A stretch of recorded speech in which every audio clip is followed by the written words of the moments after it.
quand on parle de cheesecake, tu penses sûrement à ça. Au Japon, particulièrement à Osaka, c'est ça.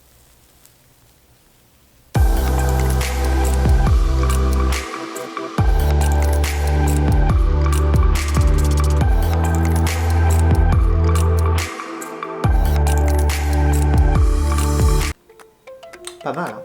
Ce que je te propose, c'est qu'on parte directement là-bas pour tester. C'est parti!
Je suis peut-être un peu flippé comme ça quand même.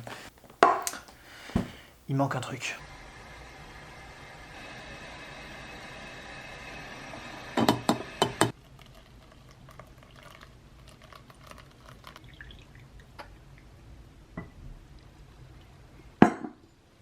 Thé vert japonais avec un dessert. C'est super bon.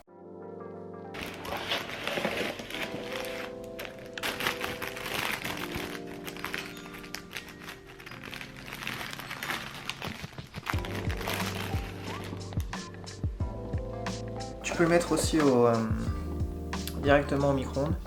Passer au micro-ondes un petit peu, 30 secondes, pour qu'il donne un peu, qu'il retrouve un petit peu son aspect, on va dire, fluffy quoi. Parce que là, tu vois, il est un petit peu, mais il devrait être encore meilleur.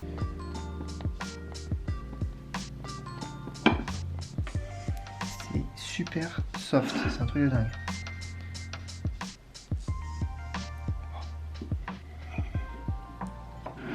Inutile de te dire que ça se coupe tout seul. Ah, ça bouge un petit peu quand même encore. Je suis assez impressionné par, si tu veux, la vitesse qu'ils ont pour faire le cheesecake. Je sais pas si tu as remarqué, mais ils ont une précision et une rapidité, c'est vraiment impressionnant. Il a retrouvé tout son côté fluffy comme quand il sort du four, quoi. C'est un truc de dingue. Ah ouais, la vache. Tu peux voir ici les petits raisins qu'il y a tout au fond. Oh, je sais pas. Alors je sais pas si je peux entendre bien avec le micro. On va essayer pour voir.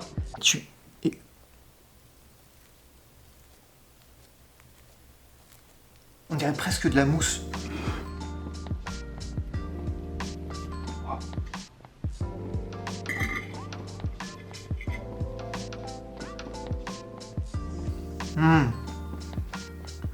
En fait, ça a vraiment une texture. On dirait que c'est une texture de mousse en fait. Vraiment, c'est très mousseux, c'est très aéré. C'est pour ça d'ailleurs que tu vois bien que le truc il bouge. Et en fait, ouais, c'est hyper aéré. Et tu peux entendre le bruit même quand tu le. Attends. Pour être sûr que tu aies bien entendu le truc. Quand tu l'as dans ta bouche, ça doit faire. Ouais, ça fait le même bruit. Je vais prendre. Écoute.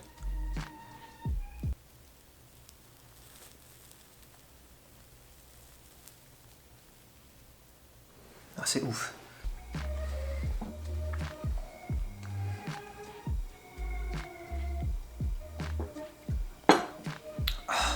Puis le thé vert. Le thé vert japonais, je vais forcément faire des épisodes dessus parce que vraiment c'est une tuerie aussi. Et il faut que tu découvres ça, t'as pas le choix.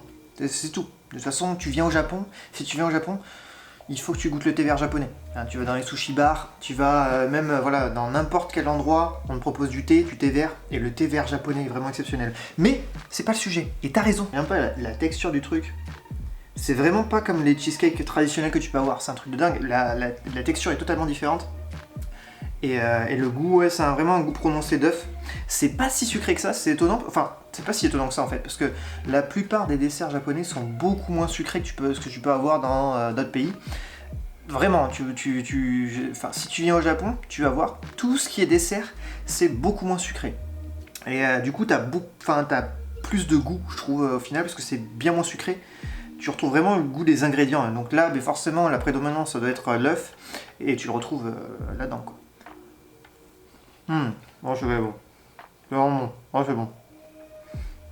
Très rapidement, je t'invite à me rejoindre sur les réseaux sociaux si tu veux apprendre plus sur la gastronomie japonaise. N'oublie pas de liker, commenter et partager cette vidéo si tu as des gens qui sont fans de cheesecake, n'hésite pas à leur montrer cette vidéo pour leur montrer que oui, les Japonais font des cheesecakes et c'est de la base. Et quant à moi, je te dis prends soin de toi et on se retrouve très vite pour une prochaine vidéo. Ciao!